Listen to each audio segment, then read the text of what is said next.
तो प्यारे भाइयों, आ गए फिर से एक नया तरीका लेकर माध्य निकालने की एक अंतिम विधि है और सबसे हल्की विधि है पद विचलन विधि। इस विधि से अगर आप माध्य निकालना नहीं जानते हैं तो वीडियो में एंड तक बने रहिएगा। इस सारणी का माध्य निकाल के आपको बिल्कुल आसान तरीके से दिखाएंगे, एकदम कंसेप्ट 100% क्लियर समझ में आएगा ही आएगा। तो देखिएगा इस तरीके के क्वेश्चन को कैसे सॉल्व करना होगा, और वो भी पद विचलन विधि से। पद विचलन विधि में क्या क्या निकालना होता है, क्या क्या चाहिए होता है, उन सभी चीज़ों पे भी बात करेंगे। अगर अभी तक चैनल को सब्सक्राइब नहीं किए हैं तो चैनल को सब्सक्राइब कर लीजिए और साथ में बेल आइकन प्रेस करके अपने प्यारे दोस्तों को भी शेयर कर दीजिए। वीडियो ज़्यादा लंबा नहीं होने वाला है, इसीलिए अंत तक बने रहिएगा, ठीक है। देखिएगा इसमें जो दिया हुआ है अंतराल दिया हुआ है 0 से 6, 6 से 12, 12 से 18, 18 से 24 और 24 से 30, और उसके बारंबारता दिया हुआ है, मतलब 6, 8, 10, 9, 7। तो प्रत्यक्ष विधि का फॉर्मूला आप जानते हैं, सिग्मा एफ आई एक्स आई बटे सिग्मा एफ आई होता है। और ये कल्पित माध्य विधि का भी फॉर्मूला जानते हैं। अब ये पद विचलन विधि में क्या होता है फॉर्मूला, इस पर भी बात करेंगे। लेकिन आप तो जानते हैं कि बारंबारता को हम एफ आई से सूचित करते हैं, तो एक्स आई निकालते हैं हम कल्पित माध्य विधि में भी। एक्स आई क्या होता है, a प्लस बी बटे 2, मतलब ऊपरी सीमा प्लस निम्न सीमा बटा 2, मतलब इस दोनों के बीच वाला। 0 और 6 है इस दोनों के बीच वाला, ठीक। तो 0 और 6 के ठीक बीच में क्या है, अगर नहीं पता चल रहा है तो दोनों को जोड़ करके 2 से भाग दे दें। तो 0 और 6 को जोड़ेंगे तो 6 होगा, 6 में 2 से भाग देंगे तो 3 होगा, तो इसको हम यहाँ पे लिख लेंगे 3। इसी तरीके से 6 और 12 के बीच का हमको संख्या चाहिए, तो 6 और 12 को जोड़ेंगे तो 18, 18 में 2 से भाग देंगे तो ये हो जाएंगे 9। इसी तरीके से इस दोनों को भी जोड़कर भाग देना होगा, तो ये हो जाएगा 15, ठीक है। 2, 3 आप ऐसे ही करके निकालो और फिर उसके बाद देखना कि अंतर कितने कितने का आ रहा है। 3 में 6 जोड़े तो 9 आया, 9 में 6 जोड़े तो 15 आया, फिर अंतर उतने का ही होगा। 15 में 6 जोड़ेंगे तो 21 आएगा, फिर 21 में 6 जोड़ेंगे तो 27 आएगा, और एक बार लास्ट वाले को मिला लेना। 24 और 30 को जोड़ेंगे तो कितना होगा, 30 और 24 को जोड़ेंगे तो होगा 54, और 54 का आधा 27 आ रहा है। बिल्कुल सही है यहाँ तक, ठीक है। पद विचलन विधि के लिए सबसे पहले इसमें निकालना होता है एक यू आई, ठीक है।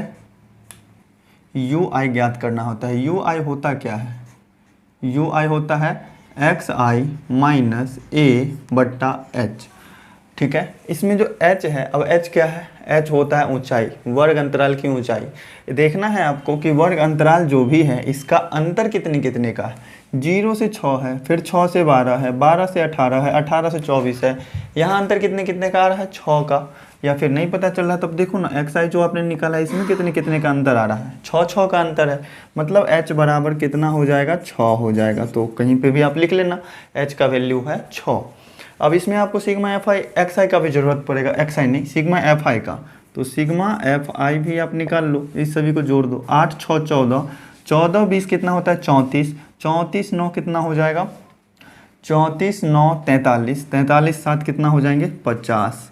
सिग्मा एफ आई का मान जो है ये कितना आ गया, 50 आ गया, ठीक है।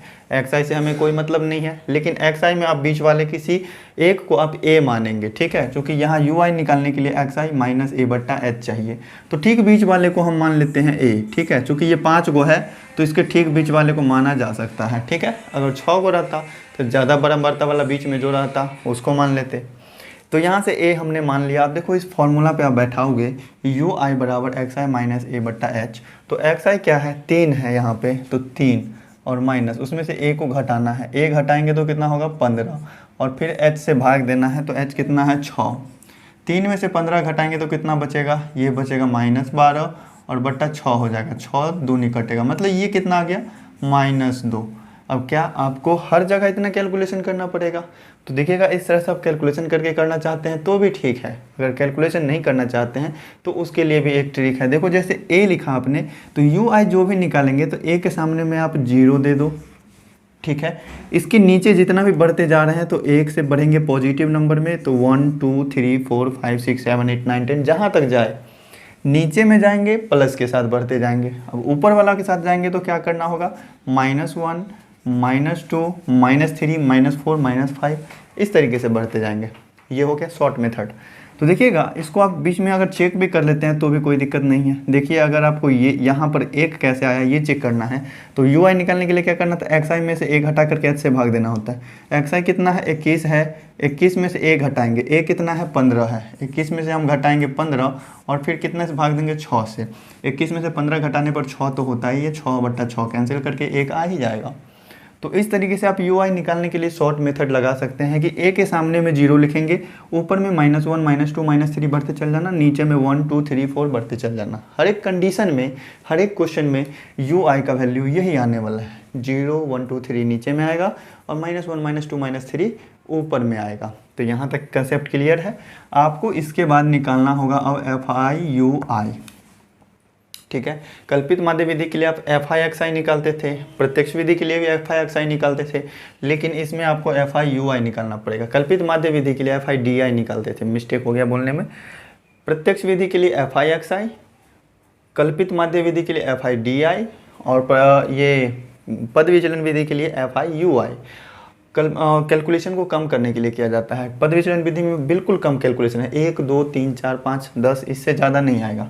देखो अब क्या एफ आई यू आई ज्ञात करना है। एफ आई तो बारंबारता वाला है और यू आई हमने ये वाला ज्ञात किया है, मतलब इस दोनों को क्या करेंगे, गुना।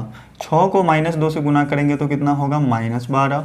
8 को -1 से गुना करेंगे तो ये हो जाएंगे -8। 0 से 10 में गुना होगा तो 0 ही होगा। 9 को 1 से गुना करेंगे तो 9 हो जाएगा। 7 को 2 से गुना करेंगे तो 14 हो जाएगा। आपको सिग्मा एफ आई यू आई भी ज्ञात करना है, सिग्मा एफ आई यू आई। अब देखो सबको जोड़ो, 4 और 19 को जोड़ेंगे तो 23 हो जाएगा प्लस में, और ऊपर में 12 8 को जोड़ने पर 20 माइनस में। 23 प्लस में 20 माइनस में, 23 में से 20 घटेगा तो कितना बचेगा, 3 बचेगा। तो देखो यहाँ पे 3 आ गया, ठीक है। तो देखिएगा आप माध्य निकालने के लिए फॉर्मूला क्या होता है पद विचलन विधि का। माध्य निकालने का फॉर्मूला बहुत ही प्यारा सा है इसका।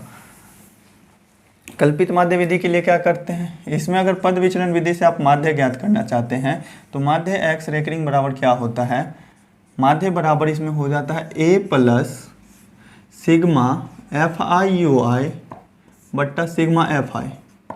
कल्पित माध्य विधि के लिए क्या होता था, A plus sigma F I D I बट्टा सिग्मा एफ आई, ठीक है।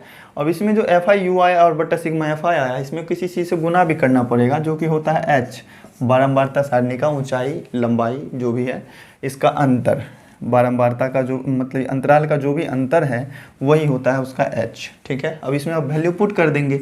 ए आपने किसको माना था, 15 को, तो यहाँ पे 15 लिखेंगे और plus sigma F I U I कितना आया था, 3, और सिग्मा एफ आई कितना आया है तो 50, ठीक है, और गुना एच है, एच का मान है 6, तो ये हो जाएंगे यहाँ पे 6। जो भी कैंसिल होने वाला है कैंसिल कर देते हैं, 2 से कटेगा 3 दूना 6 और ये कट जाएंगे 25, ठीक है। तो क्या आ गया, 15 प्लस 3 तिया 9 बट्टा 25, ठीक है। इसको भाग देकर के इसको पॉइंट में ले आएंगे। पॉइंट में कितना आता है तो देखिएगा यहाँ पे हुआ है कुछ मिस्टेक। देखिए जोड़ने में यहाँ पे 8 6 14, 14 10 24, 24 9 33, 33 7 40, यहाँ पे सिर्फ 40 ही हो रहे थे, 50 हो गए थे, ठीक है। ये 40 ही है, ठीक है। तो यहाँ पे भाग देंगे तो ये कितने, यहाँ पे क्या होगा 40 और ये कैंसिल होकर के कितना आ जाएगा 20, तो यहाँ पे ये आ गया 9 बट्टा 20, ठीक है। अब इसमें अगर भाग देते हैं तो ये कितना आता है 0.45, 0.45 आ जाता है। तो ये हो जाएंगे 15 प्लस 0.45 और दोनों को जोड़ेंगे तो कितना हो जाएगा, ये हो जाएंगे 15.45, मतलब ये रहा अपना प्यारा सा आंसर। अब किसी भी मेथड से, प्रत्यक्ष विधि से भी इस बारंबारता सारणी का, इस अंतराल का आप माध्य ज्ञात करना चाहते हैं तो भी आंसर इतना ही आएगा, लेकिन गुना भाग थोड़ा ज़्यादा करना पड़ेगा। अगर आप कल्पित माध्य विधि से करते हैं तो आंसर इतना ही आएगा, गुना भाग थोड़ा कम करना पड़ेगा।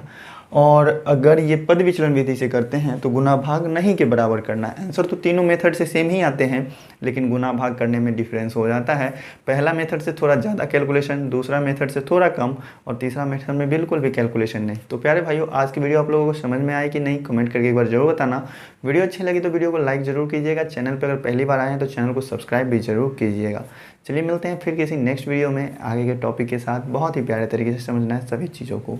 तब तक पढ़ते रहें, खुश रहें, मस्त रहें।